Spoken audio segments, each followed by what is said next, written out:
Sugar মা জিনদের বরাদ্দকৃত রুমে আসলেন, কিন্তু সেখানে কাউকে পেলেন না। ফিরে আসছিলেন সেই মুহূর্তে জিন বেগম পেছন থেকে ডেকে বললেন, ভাবি কিছু বলবেন? পুনরায় পিছু ফিরলেন তিনি। একবার চাইলেন কিছু না বলে চলে যাবেন, কিন্তু সেই মুহূর্তে ছেলের করুণ মুখশ্রী চোখের সামনে ভেসে উঠল। তার মুখে সংকোচের আভা বিদ্যমান। সেটা জিন বেগমও খেয়াল করলেন। তিনি বললেন, ভাবি আসুন, আমরা ভেতরে গিয়ে বসি। ভেতরে গেলেন তিনি। বিছানার ওপর দুজনে পাশাপাশি বসলেন। সুগার মা কিছুটা সময় নিয়ে গলা খাকারি দিয়ে বললেন, আসলে আপা, আমি এই কদিনে যা বুঝলাম, আপনাদের পরিবারে দুলাভাইয়ের কথায় সবাই মান্য করে। তাই দুলাভাইকে কথাটা বলতে এসেছিলাম। উনি যেহেতু নেই, আপনাকে বলছি। কথাটুকু বলে নিজের দুই হাত দ্বারা জিন বেগমের দুই হাত মুঠোবন্দি করে তিনি ফের বললেন, আপা, আমার সুগার জন্য আপনার দেবরের মেয়েদের হাতটা চাইছিলাম। দয়া করে না করবেন না আপা। জিন বেগমও কিছুটা চিন্তায় পড়ে গেলেন। মনের ভেতরে এলোমেলো কথাগুলো একসাথে গুছিয়ে শান্ত কণ্ঠে বললেন, আসলে ভাবি, মেয়েটা তো পড়ছে। আমরা এখনো এসব নিয়ে ভাবছি না। পড়ছে পড়ুক, আল্লাহ যেখানে কপালে লিখেছেন সেখানে হবে। আর আমাদের মেয়েটা হাতে পায়ে বড় হলেও সংসার করার বোধ বুদ্ধি এখনো হয়নি। সেটা এই কয়দিনে আপনি বুঝতে পেরেছেন আশা করি। পড়বে, সেটা নিয়ে আমাদের কোনো সমস্যা নেই আপা। সংসার আর পড়া একসাথে হয় না ভাবি। তবে আপনি যেহেতু বলেছেন, আমি সবাইকে বলে দেখব। সুগার মার মুখে হাসির মতো এক চিলতে আভা এনে বললেন, আমরা না হয় আকদ সম্পন্ন করে রাখলাম। আমি ওর বাবা চাচাদের বলে দেখি ভাবি। তাদের মেয়ে, তারা যেটা ভালো বুঝবে করবে। রাতের আকাশ গম্ভীর। দূরের শহরের আলো ঝলমল করছে, যেন দূরের কোনো চিপন্ত নগরী। কিন্তু ঘরের ভেতরের বাতাস ভারী। জানালার ফাঁক দিয়ে হালকা হাওয়া ঢুকছে। ঘরের কোণে ঘরোয়া আলো ফিকে। এমন সময় আরেম থতমত মুখে ঘরে ফিরলেন।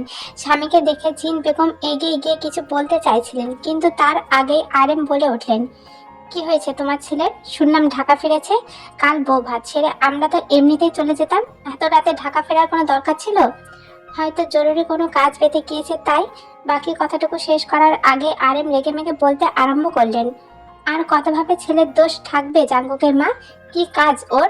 এত রাতে রুকি এসে অপেক্ষা করছে তোমার ছেলের জন্য। কোনো খবর আমার কানে আসেনি ভেবেছো? কি খবরের কথা বলছো? সবকিছু জানা সত্ত্বেও এমন কথা বলায় আরেমের রাগ আরো তীব্র হয়ে উঠল। চোখ সরু করে বললেন, তোমার ছেলে যাওয়ার আগে রাগারাগি করেনি তোমার সাথে? জিনিসপত্র ভাঙচুর করেনি? বলো আমাকে, এটা কি ওর আব্বার বাড়ি? রাগ উঠেছে, বাড়ি ধরে করে চলে গেলাম। জাঙ্কুকের মা হালকা দম বাঁধানো শ্বাস নিয়ে উত্তর দিলেন, সে তো ওর ছোটকালের অভ্যাস। রেগে গেলেই তুমি এখনো ছেলের টান টানবে? এত রেগে যাওয়ার মতো কোনো কারণ তো আমি দেখছি না। অভ্যাস পাল্টাতে বলো ছেলেকে। অভ্যাস না, বদ অভ্যাস। আর সবাইকে রেডি হয়ে থাকতে বলো। কাল ভোরেই আমরা রওনা হব। আরেম চেয়েছিলেন খুব সকাল সকালে বেরিয়ে পড়বেন ঢাকার উদ্দেশ্যে, কিন্তু সেটা হয়নি। বেরোতে বেরোতে অনেকটা দেরি হয়ে যায়। জিন বেগমের বাড়ির লোকেরা তো আসতে দিতে চাইছিলেন না, অন্তত বউ ভাতের অনুষ্ঠানটায় থেকে যাবার জন্য অনুরোধ করছিলেন। জাঙ্কুকের এভাবে হুট করে ঢাকায় ফিরে যাওয়ার কারণ সম্পর্কে সেই বাড়ির লোকেরা অবগত নন। এদিকে ঢাকায় ফেরার আগে সুগা অনেক চেষ্টা করেছিল তাদের সাথে আলাদা করে কথা বলার জন্য, কিন্তু পারেনি। এসব নানান ঝামেলায় রওনা দিতে অনেকটা সময় লেগে যায় তাদের। ঢাকায় পৌঁছাতে পৌঁছাতে বিকাল গড়িয়ে গিয়েছে। জিন বেগম বাড়িতে ফিরে গায়ে জড়ানো ভারী শাড়িটা পাল্টে কোনো রকমের নিত্যদিনে পরিহিত শাড়ি পরে দুই যাকে রান্না জোগাড় করতে বলে আগে ছেলের রুমের সামনে গেলেন। দরজা ভিড়িয়ে রাখা দেখে ধীরে ধীরে সেটা খুলে ঢুকলেন। ঘর আধো অন্ধকার। জানালার পর্দা বাতাসে দুলছে। টেবিলের ওপর একটা খোলা বই আর আধ খাওয়া কফির মগ পড়ে আছে। নিত্যদিনের আবর্জনা রাখার জন্য রুমের ভেতরে যে ওয়েস্ট বাস্কেট রাখা হয়েছে সেটা ভরে আছে অসংখ্য কাচের টুকরোয়। রুমে স্থান পাওয়া সবচেয়ে দামি আর সুন্দর শোপিসটা দেখা যাচ্ছে না। ওয়েস্ট বাস্কেটে রাখা কাচের টুকরোগুলো হয়তো তারই। এই প্রথমবারের মতো তিনি ছেলের ঘরটা এতটা অগোছালো পেলেন। তিনি চারিদিকে তাকিয়ে একটু চিন্তিত হয়ে পড়লেন। রুমের কোথাও জাঙ্কুক নেই। কয়েকবার ডাকও দিলেন, কিন্তু কোনো উত্তর পেলেন না। বুকের ভেতরটা ধুপ করে উঠল। তারপর বেলকনির দিকে এগিয়ে গেলেন, সেখানেও নেই। তিনি আর সময় নষ্ট না করে ছাদের দিকে হাঁটা ধরলেন। সেখানে পৌঁছাতে ছেলেকে দেখতে পেলেন। সে ছাদের রেলিং ঘেঁষে দুই হাত বুকে বেঁধে দাঁড়িয়ে আছে, দৃষ্টি শূন্যে। সবসময় পরিপাটি করে রাখা চুলগুলো আজ এলোমেলো। মেসি ওয়েবি লেয়ার কাট করা চুলগুলো আজ জেল দিয়ে সেট করা নেই। কেমন যেন উস্কো খুস্কো। বাতাসে মৃত উঠছে। ছেলের এমন উদাসী ভাব দেখে বুকের ভেতর খচ করে উঠল জিন বেগমের। আব্বা! মমতা ভরা কণ্ঠে ডাক দিলেন জিন বেগম। ডাকটা জাঙ্কুকের কান অবধি পৌঁছালো। সে কোনো সাড়া দিল না। এখনো একই কায়দায় দাঁড়িয়ে আছে, যেন কারো উপস্থিতি সে টের পায়নি। জিন বেগম ফের ডাকলেন, কথা বলবেন আব্বা? জাঙ্কুক এবার পেছন ফিরে মায়ের পানে চাইল। ঠোঁটে তীর্যক হাসির রেখা টেনে বলল, কেন বলবো না? Finalised everything. বলো সবটা শুনি। ছেলের ভঙ্গুর কণ্ঠস্বর শুনে জিন বেগমের বুক কেঁপে উঠল। জাঙ্কুকের ভেতরে কি চলছে সেটা বাইরে থেকে বোঝা মুশকিল, তবে আজ কিছুটা হলেও বোঝা যাচ্ছে। ঘরে ধূপধাপ কারো পায়ের আওয়াজ শুনে থেমে গেলেন জিন বেগম। ঘাড় ঘুরে পেছনে চাইলেন তিনি। জাঙ্কুকও মায়ের দিক হতে দৃষ্টি সরিয়ে সামনে চাইল। জাঙ্কুক ভাই, আপনি কি ছাদে? গলা উঁচু করে ডাকতে ডাকতে ছাদে পা রাখল তে। সেখানে জিন বেগমকে উপস্থিত দেখে ফের বলল, বড় মা আপনিও আছেন? তাহলে থাক, আমি পরে আসবো। না থাক মা, কেন এসেছিলি বল? আমারও কাজ আছে বলে বাকি কথাটুকু শেষ না করে চলে গেলেন জিন বেগম। তিনি চোখের আড়াল হতে তে জাঙ্কুকের দিকে এগিয়ে গিয়ে গলার আওয়াজ কমিয়ে পড়ল, আপনাকে একটা গরম খবর দেওয়া আছে, তবে তার বিনিময়ে আমি যা চাইবো সেটা দিতে হবে। অযথা বক বক করে কানের মাথা খাস না। অযথা নয়, একটু আগে বড় আপু আব্বুকে বলছিলেন আপনাকে জোর করে বিয়ে দিয়ে দিতে, তাহলে নাকি আপনি ঘরমুখো হবেন। এ কথা তোর বাপ বলেছে? হ্যাঁ, বলে ওপর নিচ মাথা দোলালো তে। গিয়ে বল। তার কথা শেষ না করে মাঝপথে থেমে গেল জাঙ্কুক। তে বাকি কথাটুকু শোনার জন্য তাড়া দিয়ে পড়ল, থামলেন কেন? কি বলবো? নাথিং, যা তুই।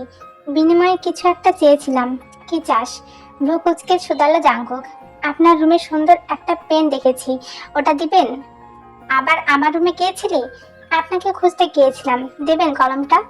ঢং করিস, কলম পেছনে লুকিয়ে রেখেছিস দেখিনি ভাবছিস? জাঙ্কুকের কথা শুনে তে ক্যাবলা হাসি দিয়ে পেছনে লুকিয়ে রাখা হাতটা সামনে এনে পুনরায় দাঁত বের করে হাসতে হাসতে পড়ল, তাহলে নিয়ে নিলাম। হ্যাঁ। কথাটা বলে এক দৌড়ে ছাদ থেকে নেমে গেল। যাওয়ার পথে একবার হোঁচট খেয়ে পড়তে গিয়েও আবার নিজেকে সামলেও নিল। আজকের পরিবেশটা প্রতিদিনের মতো উৎসব মুখর নয়, কিছুটা থামথামে। কেননা একটু আগেই আরএম ছেলের ওপর চিৎকার চেঁচামেচি করেছেন।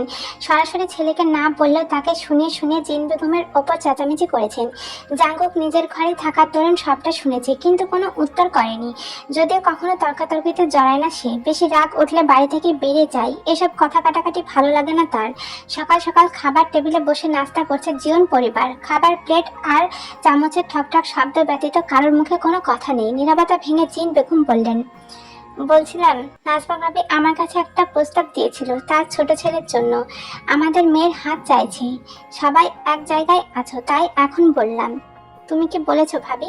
খাবারে হাত চালাতে চালাতে বললেন জংশুক। বলেছি তাদের বাপ চাচাদের জানাবো, তারা যেটা ভালো বুঝবে করবে। কেন না করে দিতে পারোনি? স্বামীর গলায় এমন কাট কাট কথা শুনে জিন বেগম বললেন, মেয়ের মা আমি, মুখের ওপর না করা যায়? মেজো ভাই তুমি বলো। অন্যের মেয়েকে নিজের মেয়ে ভাবার কোনো প্রয়োজন নেই। রুক্ষ গলায় কথাটা বলে খাবার টেবিল ছেড়ে উঠে গেল জাঙ্কুক। তাকে এভাবে উঠে যেতে দেখে আয়ু বেগম বললেন, কি হয়েছে বুবু? জাঙ্কুক এভাবে খাবার রেখে চলে গেল কেন? ওর কি এই সম্বন্ধে মত আছে? ওর মত তো থাকারই কথা মেজো বউ। তের বিয়ে হয়ে গেলে ওকে আর জ্বালানোর কেউ থাকবে না। হালকা ঠাট্টার ভঙ্গিতে বললেন আরেম। তোমরা একটা বিষয় লক্ষ্য করেছো? আমাদের জাঙ্কুক কিন্তু ফ্যামিলির কোনো বিষয়ে তেমন কোনো কথা বলে না, কিন্তু আজ বললো। আস্তে আস্তে ফ্যামিলিয়ান হচ্ছে ছেলেটা। একটা বিয়ে করাতে পারলে আরো উন্নতি হতো। কথাটা বলে জাঙ্কুকের রাখা এটো প্লেটটা হাতে নিয়ে কিচেন রুমের দিকে পা বাড়ালেন ইয়ঙ্গি। মেয়েকে একদিন বিয়ে দিতে হবে, আর সে এই বাড়িতে থাকবে না ভাবলে বুকটা খালি খালি লাগে বলে একটা গম্ভীর নিঃশ্বাস ফেললেন জংশুক। দেবরের মলিন মুখের কথা শুনে কিছুটা রসিকতা করে জিন বেগম বললেন, তাহলে আর মেয়েকে বাড়ি ছাড়া করার দরকার নেই, এই বাড়িতে রেখে দিই।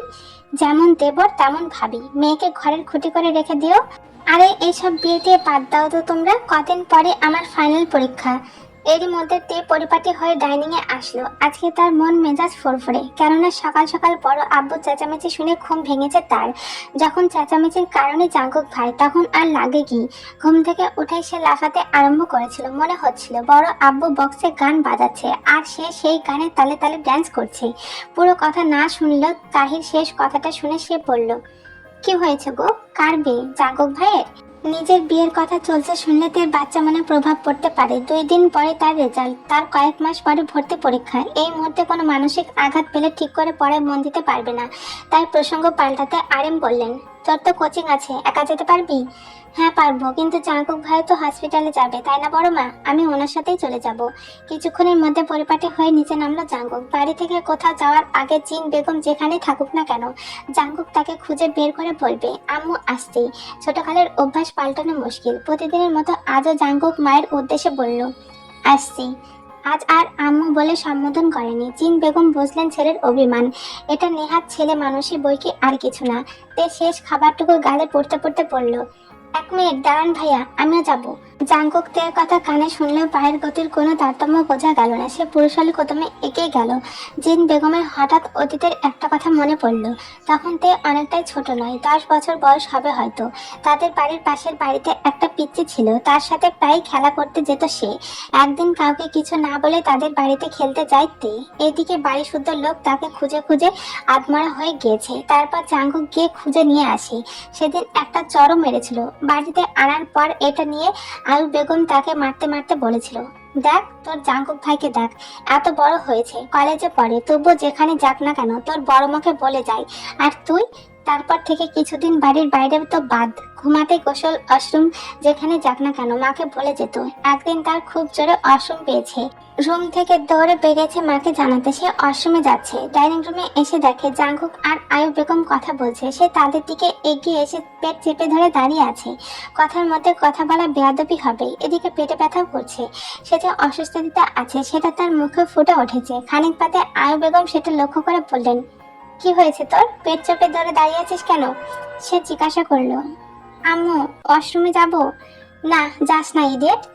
জাঙ্কুক ভাই আমি আপনাকে বলিনি। আম্মু বলো না তাড়াতাড়ি, না হলে এখানে। ক্ষমা কর মা, আমার কাছে আর জিজ্ঞাসা করে আর কোথাও যেতে হবে না তোর, যেখানে মন চাইবে যাবি, এখন যা। কল্পনা শেষে মুখে হাসি ফুটলো জিন বেগমের। সে বাচ্চাকাল থেকে ছেলে মেয়ে দুটো এমন। তে তাড়াহুড়া করে বেরিয়ে বাড়ির গেটের সামনে গিয়ে দাঁড়ালো। জাঙ্কুক গাড়ি বের করে তার সামনে গিয়ে থামালো। তে সামনে বসার জন্য গাড়ির দরজা খুলতে গেলে গম্ভীর কণ্ঠস্বর ভেসে আসলো, পেছনে বস। আল্লাহ কেন? অবাক হয়ে জিজ্ঞাসা করলে তে। এক কথা বারবার রিপিট না করলে বুঝিস না তাই না তুই? সামনে তো কেউ বসছে না বলে জাঙ্কুকের গম্ভীর মুখ পানে তাকে আর কিছু বলার সাহস পেল না। চুপচাপ পেছনে গিয়ে বসলো। ঢাকার সকালটা যেন এক ব্যস্ত সঙ্গীত। এখন অফিস টাইম হয়, রাস্তার ব্যস্ততা একটু বেশি। গাড়ির জানালা দিয়ে বাইরে তাকালে দেখা যায় সূর্যের আলো ধুলে মিশে এক ধরনের সোনালী কুয়াশা তৈরি করছে। রাস্তায় ট্রাফিকের লাল সবুজ আলো যেন ধৈর্যের পরীক্ষা নিচ্ছে প্রতিনিয়ত। দুজন গাড়ির ভেতরে বসে আছে চুপচাপ। বাইরে হর্নের শব্দ, রিক্সার টুংটাং, ফুটপাতে হেঁটে চলা মানুষের তাড়াহুড়া, সব মিলে এক বিশৃঙ্খল সিম্ফনি। হকারেরা গাড়ির জানালার পাশে এসে দাঁড়ায়, কেউ পানির বোতল বিক্রি করছে, কেউ টিস্যু। বাইরের শহরটা যেন চেঁচিয়ে কথা বলছে, কিন্তু গাড়ির ভেতরের মানুষ দুজন নীরব। তে নীরবতা ভেঙে বলল, আপনার কলম আমি ফেরত দিয়ে দেব, ঠিক আছে? কিছুক্ষণ পার হলেও জাঙ্কুকের কোনো ভাবান্তর হলো না। সে ট্রাফিক সিগন্যাল পেয়ে আবারও ড্রাইভিং এ মনোযোগ দিল। তে ফের বলল, একটা কলমের জন্য এভাবে কথা বলা বন্ধ করবেন না প্লিজ। তে জানে এটা মিথ্যা। জাঙ্কুক ভাই একটু ছ্যাঁচড়ামি করতে পারে, তাই বলে একটা কলমের জন্য কখনো এমনটা করবে না। তবুও বলল। তার কথা শুনে ভ্রু কুচকালো জাঙ্কুক। এবার লুকিং গ্লাসের চোখ ফুলিয়ে নিল, তারপর বলল, হোয়াট? সামান্য একটা কলমের জন্য আমি তোর সাথে কথা বলা বন্ধ করে দেব? তাছাড়া আমি কবে তোর সাথে ফাওয়ালাপ করতে গেলাম? ফাওয়ালাপ না করেন, বকাঝকা তো করেন, সেটা তো স্বভাবের জন্য করি। আপনি শুধু শুধু আমাকে বকেন জাঙ্কুক ভাই, বকুন, তাও কোনো সমস্যা নেই, তাও কথা তো বলুন। তের শেষ কথাটুকু শুনলে জাঙ্কুকের কুচকানো ভ্রু আরো কুচকে গেল। সে কৌতূহলী হয়ে পড়ল, কেন? অভ্যাস হয়ে গিয়েছে, না বকলে ভালো লাগে না। খুব ভালো ড্রামা শিখেছি, একদিন সময় করে নাট্যকলা একাডেমিতে ভর্তি করে আসবো। এখন নাম, আমার লেট হচ্ছে বলে নিজের হাতে থাকা ঘড়িতে একবার চোখ বোলালো জাঙ্কুক। মনমরা হয়ে নেমে গেল তে। তার তো সত্যি মন খারাপ লাগছে। এটা জাঙ্কুক ভাই মানতে কেন চাইছে না? জাঙ্কুক ভাই কম কথা বলে সত্য, কিন্তু এতটাও নয়। তার ওপরে কি কোনোভাবে রেগে আছে জাঙ্কুক ভাই, নাকি অন্য কোনো কারণ আছে? এসব ভাবতে ভাবতে তে কোচিং সেন্টারের মেন গেট পেরোতে জাঙ্কুক ফের গাড়ি স্টার্ট দিয়ে চলে গেল নিজ চেম্বারের উদ্দেশ্যে। দুপুরের রোদটা এখন নরম হলেও শহরের গরম বাতাসে যেন একরাশ ক্লান্তি মিশে আছে। কোচিং শেষ করে দুই বান্ধবী রাস্তার ধারে এসে দাঁড়িয়েছে। গাড়ি, রিক্সা, মোটরসাইকেলের গর্জন আর ধুলোবালি মিশে এক অচেনা কোলাহল তৈরি করেছে। ফুটপাতের পাশে কয়েকজন পথচারী তাড়াহুড়ো করে যাতায়াত করছে। রাস্তায় একপাশে গাছের ছায়া পড়েছে, সেখানে দাঁড়িয়ে আছে তে আর জিমিন, যেন একটু স্বস্তি পাচ্ছে। সূর্যের আলোয় তাদের মুখে হালকা ঘাম জমেছে। পাশের দোকান থেকে ভাজা সামুচা, সিঙ্গারা সহ আরো নানান ভাজা পোড়ার ঘ্রাণ নাকে আসছে। এমন দিন হলেতে এইসব খাবার কেনার জন্য ব্যস্ত হয়ে পড়তো, কিন্তু আজ নিরিবিলি বাড়ির গাড়ির জন্য অপেক্ষা করছে। কতদিন পর জিমিনের সাথে তার সাক্ষাৎ হয়েছে। সারাক্ষণ বকবক করার কথা ছিল, কিন্তু আজকে যেন তে মেপে মেপে কথা বলছে। বিষয়গুলো খেয়াল করেছে জিমিন। জিমিন তের উদ্দেশ্যে বলল, কিরে, মন খারাপ তোর? তে অন্যমনস্ক ছিল। জিমিনের কথা শুনে একটু চমকে তাকালো, তারপর ঠোঁটে কৃত্রিম হাসি টেনে বলল, না। জিমিন ভ্রু কুঁচকে বলল, তাহলে এত চুপচাপ কেন আজ? আমি না ভেবেছিলাম জাঙ্কুক ভাইয়ের বিয়ের পর আমি ভাবির সাথে মিলে ওনাকে খুব জ্বালাবো, ওনার জীবনটা টানা টানা করে ছাড়বো, কিন্তু একদম শান্তশিষ্টভাবে অন্যমনস্ক হয়ে পড়ল তে। কিন্তু কি? জিমিনের গলায় এখন কৌতূহল। তে হঠাৎ নিচু গলায় বলল, বাড়িতে মনে হয় ভাইয়ার বিয়ের কথা চলছে, তাই এখন থেকে উনি আমার সাথে কথা বলছেন না। বিয়ের পর তো মোটেও বলবেন না, তাই না? বড় মা ঠিকই বলেন, বিয়ের পর সবাই বউয়ের কথাই শোনে। জাঙ্কুক ভাইও সেটাই করবে বল। আর ওনার বউ যদি ওনার মতো খচ্চর হয়, আমাকে তো জাঙ্কুক ভাইয়ের রুমের সীমানাও পাড়া দিতে দেবে না ওই ডাইনি মহিলা। এদিকে জাঙ্কুক ভাইকে জ্বালাতে না পারলে তো আমার রাতে ঠিকমতো ঘুম হয় না। এখন কি করব বল? জিমিন তের অগচরে একটু হেসে কপট রাগ দেখে গম্ভীর সুরে বলল, এই জন্যই সেই সকাল থেকে মুখ কালো করে রেখেছিস? এত যখন কষ্ট, তুই তার বউ হয়ে যা। চোখ বড় বড় করে তাকালো তে, অবাক হলো অনেকটা, তবু সিরিয়াস ভঙ্গিতে বলল, কিন্তু জাঙ্কুক ভাই তো আমাকে দু চোখে সহ্য করতে পারে না। জিমিন ভ্রু উঁচু করে বলল, মানে তুই ওনাকে বিয়ে করার জন্য রাজি? তে গাল ফুলিয়ে বলল, ধুর, উনি আমাকে বিয়ে করতেন নাকি? জিমিন হেসে উঠল, একটা চান্স নিয়ে দেখতে পারিস বেবি। ভাইয়া কিন্তু দেখতে মাশাল্লাহ একেবারে তোর উপন্যাসের নায়কের মতো।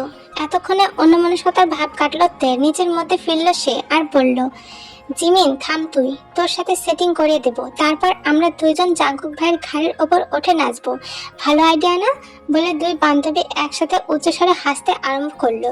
কিছুক্ষণ পর তেদের বাড়ির গাড়ি আসতে দুজনে উঠে পড়লো। তে আর জিমিন বাড়ির দূরত্ব খুব বেশি না, আর একই রাস্তায় হওয়ায় কোনো অসুবিধা হয় না।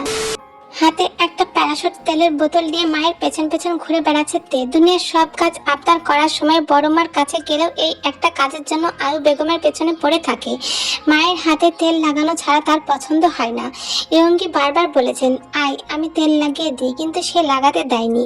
ইয়ঙ্গি যদি তেল দেন তাহলে এখনই তাকে গোসল করতে হবে, দেখে মনে হবে যেন চুলগুলোকে সতেজ রাখার জন্য তেলে চুবে রাখা হয়েছে। ঘাড় কপাল চুয়ে চুয়ে সেই তেল পড়বে। আয়ু বেগম একেবারে তার মনের মতো করে দেন, যদিও সবসময় চুলে তেল দেয় না, মাঝে মধ্যে আয়ু বেগম জোর করে লাগিয়ে দেন। আজ মাথাটা কেমন যেন ব্যথা ব্যথা অনুভব হচ্ছে, তাই নিজে থেকে নিয়ে এসেছি। কিছুক্ষণের মধ্যে আয়ু বেগমের হাতের কাজ শেষ হলো। ড্রয়িং রুমের একপাশে দুটো টুল নিয়ে বসে মেয়ে সুদীর্ঘ চুলে তেল দিতে আরম্ভ করলেন। তে বলল, আম্মু মাথার তালুর ওপর একটু বেশি করে দাও। আয়ু বেগম আরো কিছু পরিমাণ তেল নিজের হাতের তালুতে ঢেলে মেয়ের মাথায় দিতে দিতে বললেন, সূর্য কোন দিক দিয়ে উঠেছে আজ? পায়ে ধরে তেল দিতে পারি না, আর আজ নিচ থেকে এসেছিস আবার তালুতে বেশি করে দিতে বলছিস? মাথা ব্যথা করছে খুব। পরশু তো রেজাল্ট, আজ তো মাথা ব্যথা করবেই। রেজাল্ট খারাপ হলে মাথার সাথে শরীর ব্যথা করার ব্যবস্থাও করব। হবে না, তুমি তেল দাও তো। রেজাল্ট যদি এমন তেমন হয় তোর খবর আছে তে। হবে না বললাম তো। মুখে সূচক শব্দ করে বলল তে। কিছুক্ষণ পর একটু চিন্তিত কণ্ঠে ফের বলল, আম্মু জাঙ্কুক ভাই বাড়িতে ফিরেছেন? হ্যাঁ, কেন? এমনি। এখন আবার জ্বালাতে যাস না যেন। কাউকে রুমের কাছে যেতে বারণ করে গিয়েছে। আমি যাচ্ছি নাকি? নিজের জ্বালায় নিজে জ্বলছে, ওনাকে কি জ্বালাবো? দেখতে দেখতে আরো কিছু মাস কেটে গেল। এর মধ্যে আবার সবটা আগের মতো হয়ে গিয়েছে। জীবন বাড়ির পরিবেশ। তে তাহি রকি সুবিনের দুষ্টুমি মজা খুনসুটি। তে জাঙ্কুকে বিরক্ত করা, তার রুম থেকে এটা ওটা নিয়ে চলে আসা, তেকে জাঙ্কুকের ধমকা ধমকি। জীবন বাড়িতে কিছু হোক বা না হোক নিয়ম করে প্রতিদিন একবার তের বকাশোনা হয়েছে জাঙ্কুকের কাছে, কোনোদিন একবারের বেশিও হয়েছে। উচ্চ মাধ্যমিক পরীক্ষায় জিপিএ 5 পেয়েছে তে। দুই সাবজেক্টে অল্প কিছু মার্কের জন্য এ গ্রেড পাওয়ায় গোল্ডেনের প্লাস আসেনি। এটা নিয়ে কেউ কিছু না বললে আয়ু বেগম আর জাঙ্কুক রাগ করেছিল। জাঙ্কুক সরাসরি কিছু না বললেও খোঁচা মেরে কয়েকটা কথা বলেছিল, যদিও এর সুযোগই সেই করে দিয়েছিল। রেজাল্টের দিন সকালে সে বড় গলায় বলেছিল, আমি জাঙ্কুক ভাইয়ের থেকে ভালো রেজাল্ট করব, দেখে নাও তোমরা। অথচ সে জাঙ্কুকের রেজাল্টের পায়ের কাছেও যেতে পারেনি। তখন সে যুক্তি দিয়ে বলেছিল, জাঙ্কুক ভাইয়ের রেজাল্টটা জিপিএ 5, আমার রেজাল্টটা জিপিএ 5। উনি বোর্ডে ফার্স্ট হয়েছিলেন তো কি হয়েছে, পয়েন্ট তো আর 6 করতে পারেনি, সেই 5ই। রেজাল্টের দিন তার বাবা চাচারা সারা মহল্লায় মিষ্টি বিলিয়েছিলেন, তাদের কাছে যা চেয়েছিলেন তারা তাই দিয়েছিলেন। সে ভেবেছিল হয়তো জাঙ্কুক ভাই দিবে, তাই সে জাঙ্কুককে বলেছিল, জাঙ্কুক ভাই, আব্বু, বড় আব্বু, ছোট বাবা সবাই আমাকে গিফট দিয়েছে, আপনি কিছু দিবেন না? কথাটা বলে অনেকক্ষণ অপেক্ষা করে তে, তবুও জাঙ্কুকের মুখে কোনো উত্তর না পেয়ে একই কথা আরো কয়েকবার রিপিট করে। তারপর জাঙ্কুক কর্কশ গলায় বলে, কি লাগবে? সে লাজুক ভঙ্গিতে হাসি হাসি মুখ করে বলল, আপনি ভালোবেসে যেটা দিবেন সেটাই নিব। সেটা তোর হজম হবে না। হবে হবে, একবার দিয়েই দেখুন। জাঙ্কুক হাসকি স্বরে বলল, কাছে আয়। তে খুশি মনে এগিয়ে গেল। জাঙ্কুক দাঁতের দাঁত চেপে বলল, সম্মানের সাথে বের হ, না হলে এমন থাপ্পড় দিব 1 ঘন্টা ধরে ফ্যানের পাখার মতো ঘুরবি। সাথে সাথে তের হাসি হাসি মুখটা চুপসে যায়। এর চেয়ে ভালো একেবারে বলে দিলে হতো, আমি কিপটা, আমি ছোট লোক, কোনো উপহার দিব না তোকে। সে নিজের মান সম্মান নিয়ে বের হয়ে চলে আসতো। তারই বোকামি, সে তো জানেই জাঙ্কুক ভাইয়ের হাত থেকে পানিটুকু পাওয়া যায় না। আর সেখানে কোনো গিফট চাওয়া তো বিলাসিতা। আর 15 দিন পর থেকে বিভিন্ন বিশ্ববিদ্যালয়ে ভর্তির পরীক্ষা শুরু হবে। জীবনবাড়ি সবাই চায় তে জাহাঙ্গীরনগর বিশ্ববিদ্যালয়ে পড়ুক। জীবনবাড়ি থেকে অনেকটা কাছে এই বিশ্ববিদ্যালয়, তবুও এক জায়গার আশায় তো আর বসে থাকা যায় না। ভাগ্যের কথা কিছু বলা যায় না, তাই সে বেশ কয়েক বিশ্ববিদ্যালয়ের ফর্ম তুলেছে। যদিও জাঙ্কুক বলে দিয়েছে যাবিতে না হলে আশেপাশে কোনো ভালো ন্যাশনাল ইউনিভার্সিটিতে পড়বে। বাড়ির বাইরে থেকে পড়ার কোনো দরকার নেই। বাড়ির সবাই এটাই চায়, কিন্তু তের স্বপ্ন পাবলিকে পড়ার। শুধু তের না, এটা প্রতিটা শিক্ষার্থীর স্বপ্ন। তাই সে জাঙ্কুকের কথায় নাকচ করে। সেটা শুনে রকি বলে, আরে তে আপু, তোর তো জাবিতে পড়ার ইচ্ছা, তো ন্যাশনালে পড়লেও তো তোর জাবিতেই পড়া হচ্ছে। সেটা জাহাঙ্গীরনগর বিশ্ববিদ্যালয় হোক বা জাতীয় বিশ্ববিদ্যালয় হোক, যাবেই তো হবে। এই তো যুক্তিবিদ্যা অফ কর, যুক্তি দিতে এসেছে, যা ভাগ। ভাইয়ের চামচা, কটমাট করে বলে ওঠে তে। রেগে যায় রকি, শাসনের ভঙ্গিতে বলে, একদম চামচা বলবে না তে আপু। আমি তো তোকে সম্মান দেখিয়ে চামচা বললাম, আর তুই তো পড়ালেখার যা ছিলি, পাবলিক তো দূরে থাক, জাতীয় বিশ্ববিদ্যালয়ে চান্স পাবি না, যা পড়তে বস। মায়ের ধমক খেয়ে তখনকার মতো ঝগড়া বন্ধ করে চলে যায় তে। সেসব এখন অতীত। তার প্রিপারেশনও খুব ভালো, বাকিটা ভাগ্যের ওপর। কিন্তু গত 2 মাস ধরে সারাক্ষণ একটা কথায় ঘুরপাক খায়। এসব কথা কারোর সামনে বলা লজ্জাজনক। এখানে তার তো কোনো দোষ নেই, সে টোটালি নির্দোষ। সব দোষ যে তাকে উপন্যাসের বই গিফট করেছে তার। এই কয় মাসে সে একাডেমিক বইয়ের পাশাপাশি উপন্যাসের বই দুটো শেষ করেছে। তাও একবার করে নয়, 2বার করে শেষ করেছে। বইয়ের হিরোগুলো কত সুন্দর, একেবারে জেন্টলম্যান। রাস্তাঘাটে কত চলাফেরা করে, কখনো উপন্যাসের মতো সুদর্শন পুরুষ চোখে পড়ে না। তাদের বাড়িতে একটা আছে, কিন্তু সেটা তো খচ্চর। কি এক জ্বালা। গত 2 মাস ধরে ভেবে চিন্তে সিদ্ধান্ত নিয়েছে সে জাঙ্কুককে প্রপোজ করবে। একবার সুযোগ নিয়েই দেখা যাক। কিন্তু কোনোভাবে যদি জাঙ্কুককে পটে ফেলে, বিয়ের পর তো কথায় কথা গায়ে হাত তুলবে, তখন কি করবে? থাকবে, একটা সুদর্শন পুরুষকে জীবনসঙ্গী হিসেবে পেতে হলে এইটুকু স্যাক্রিফাইস তো করাই যায়। সবার সামনে বলতে তো পারবে এই সুদর্শন পুরুষ তার ব্যক্তিগত পুরুষ। না না, সে মার কেন খেতে যাবে? বিয়ের পরও তো তারা এই বাড়িতেই থাকবে। কিছু বললেই সে বড় আব্বুকে বলে দেবে, মার খাওয়ার কোনো প্রশ্নই ওঠে না। কিন্তু জাঙ্কুক ভাই তো মনে হয় আনরোমান্টিক। গল্পের নায়ক দুটি তো জাঙ্কুক ভাইয়ের মতো মুডি হলেও রোমান্টিক আছে। থাক, এই জিনিসটাও না হয় মেনে নিল, কি আর করার। এত এত চিন্তা ভাবনা করে ফেলেছে, অথচ এখনো জাঙ্কুককে কিছু বলে উঠতে পারেনি। একটু আগে তো জাঙ্কুক ভাইয়ের রুম থেকে তাহির হাসির আওয়াজ আসছিল, তার মানে জাঙ্কুক ভাইয়ের মুড এখন ভালো। এখন যাওয়াই শ্রেয়। মনে মনে কথাটা ভেবে সে জাঙ্কুকের রুমের কাছে গিয়ে দাঁড়ালো। দরজা নক করার আগেই তাহি হাসতে হাসতে দরজা দিয়ে হুড়মুড় করে বেরিয়ে পড়লো। অন্যদিন হলে তেজ জিজ্ঞাসা করতো, কিরে এত হাসছিস কেন? কিন্তু আজ করলো না। দরজা খোলা থাকতে থাকতে ঢুকে পড়তে হবে, তাহলে একটা অজুহাত অন্তত দিতে পারবে। খোলা দরজা ছিল, তাই অনুমতি না নিয়ে ঢুকে। যেই ভাবা সেই কাজ। রুমে ঢুকে সে দেখতে পেল জাঙ্কুক খাটের সাথে হেলান দিয়ে বাম হাত চোখের ওপর দিয়ে হাসছে। হাসলে তার গাল দুটোয় হালকা ডিম্পল পড়ে, যেন সৌন্দর্যের ছোট ফাঁদ। মুখটা এমন উজ্জ্বল লাগছে যেন কোনো শিল্পী যত্ন করে তুলির তারে তৈরি করেছে এক পরিপূর্ণ মুখছবি। হাসিতে কোনো শব্দ নেই। আহা, কি চমৎকার সেই হাসি! এভাবে শব্দ না করেও বুঝি এত সুন্দর হাসা যায়? জাঙ্কুককে না দেখলে সে জানতে পারতো না। জাঙ্কুক ভাইয়ের দাঁতগুলো কি সুন্দর, সবগুলো যেন মেপে মেপে বসানো। জাঙ্কুক প্রথমে টের না পেলেও মিনিট খানিক পর রুমে কারো উপস্থিতি বুঝতে পেরে চোখ থেকে হাত সরিয়ে তাকালো। তেকে সামনে দাঁড়িয়ে থাকতে দেখে চেহারাটাকে বরাবরের মতো করে বলল, কি প্রবলেম? আবার নক করে এসেছিস? এমন ভাব করে যেন মেয়ে মানুষ। কথাটা মনে মনে বিড়বিড় করলেও সরাসরি বলল না তে। এখন ঝগড়া করলে চলবে না। জাঙ্কুক ভাইকে ইমপ্রেস করতে হবে, যে করেই হোক। এসে লাভ ইউ বলা ঠিক হবে? না, হবে না। এর আগে কিছু পাম দেওয়া কথাবার্তা বলতে হবে, কিন্তু সে তো এসব পারে না, কোনো এক্সপিরিয়েন্স নেই। আর মিথ্যা কথাটাও সে ভালো করে বলতে পারে না। জাঙ্কুক ভাই ঠিকই ধরে ফেলেন। সে যদি সত্যি সত্যি জাঙ্কুক ভাইকে ভালোবাসতো তাহলে তো হতো। আর একটু আগে মনে পড়লে চ্যাটজিপিটি থেকে দেখে আসতে পারতো। হঠাৎ একটু আগের কথা মনে পড়তে সে চট করে বলল, জাঙ্কুক ভাই, আপনার হাসিটা অনেক সুন্দর। জানি এভাবে খচ্চরের মতো বলায় রাগ হলো তের, তবুও কিছু বলল না। অভিনয় চালিয়ে যেতে হবে। যদিও জাঙ্কুক ভাইয়ের হাসিটা সত্যি সুন্দর। সে ফের বলল, তাহলে হাসেন না কেন? এটা কিন্তু খুব খারাপ। আচ্ছা, আমার কোন জিনিস আপনার কাছে খারাপ লাগে? জাঙ্কুক বিছানা থেকে উঠতে উঠতে বলল, সব। না, রাগলে চলবে না, ধৈর্য ধারণ করতে হবে।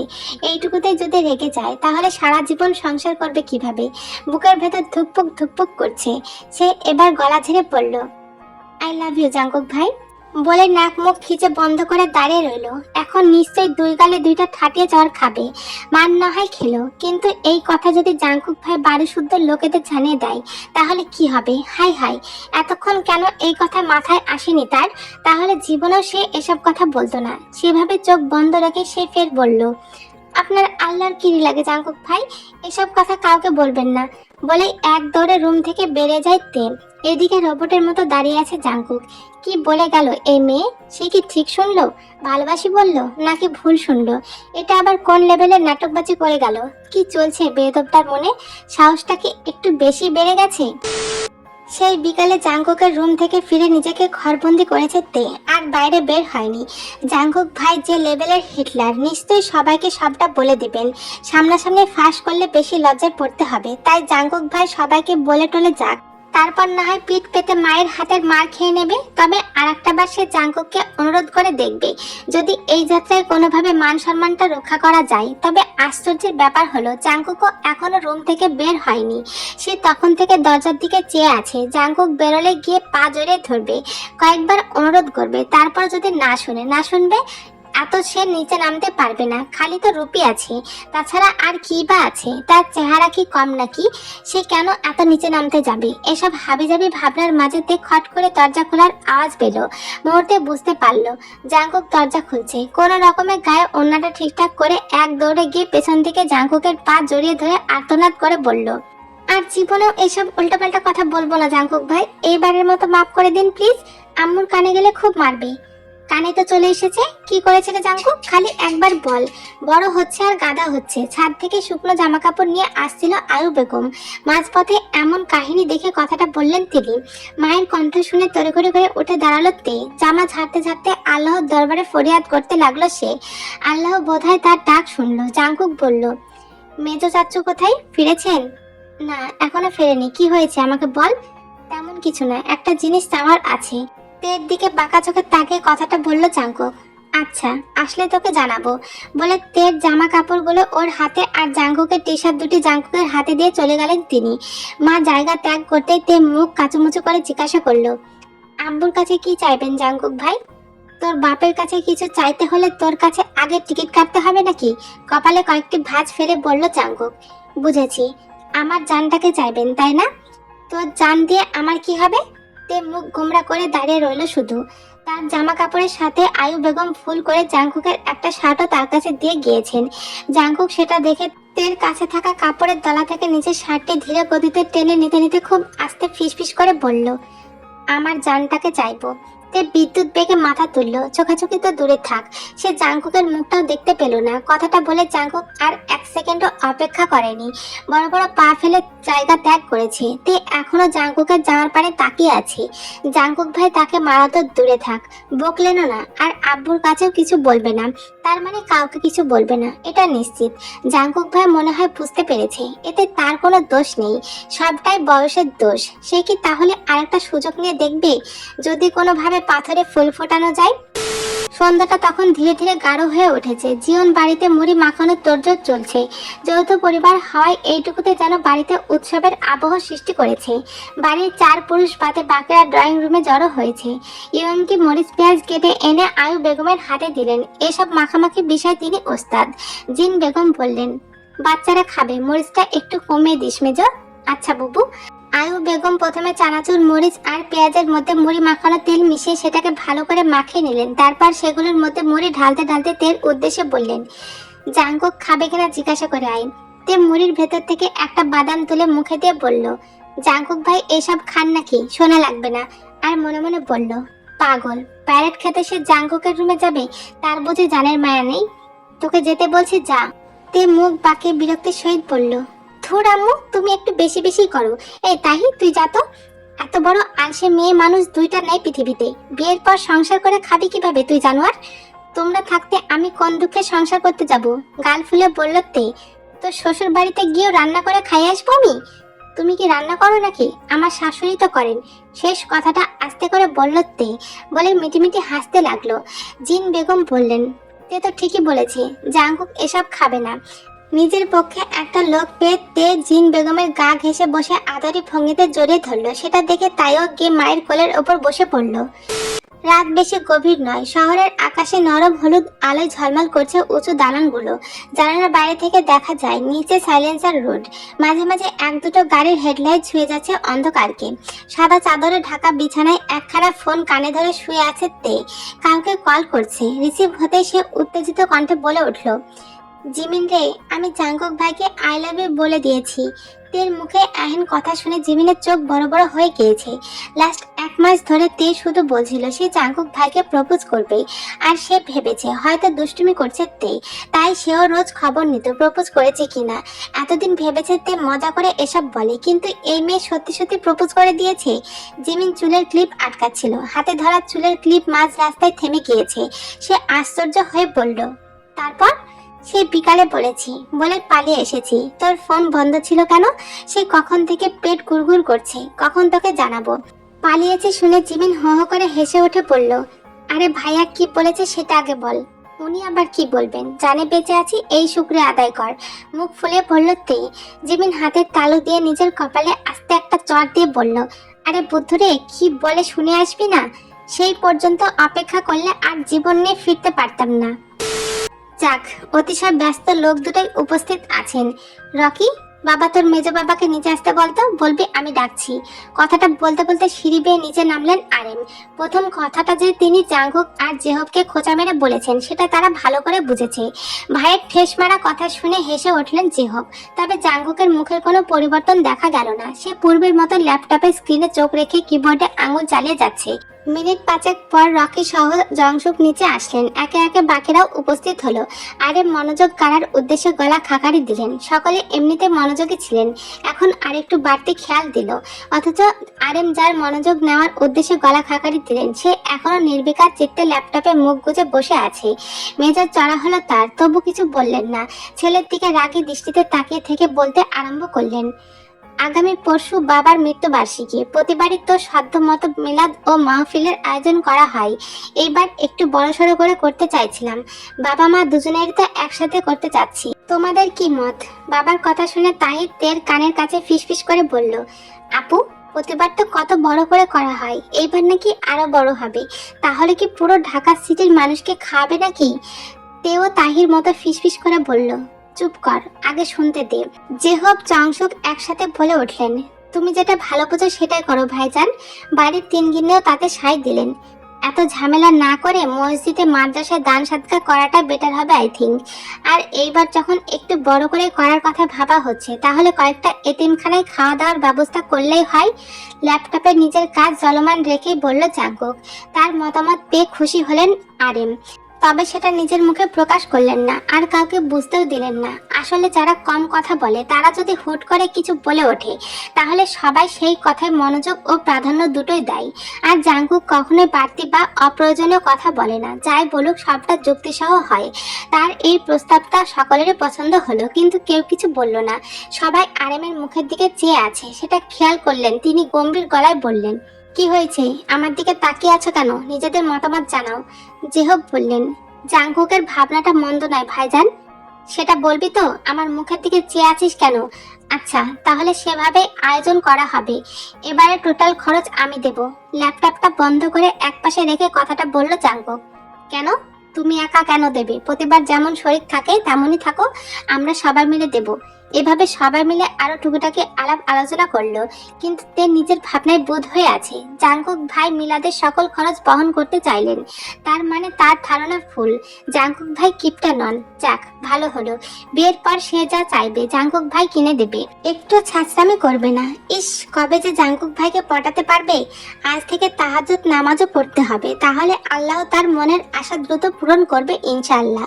এখন সে তার দাদুকে খুব বেশি মিস করছে।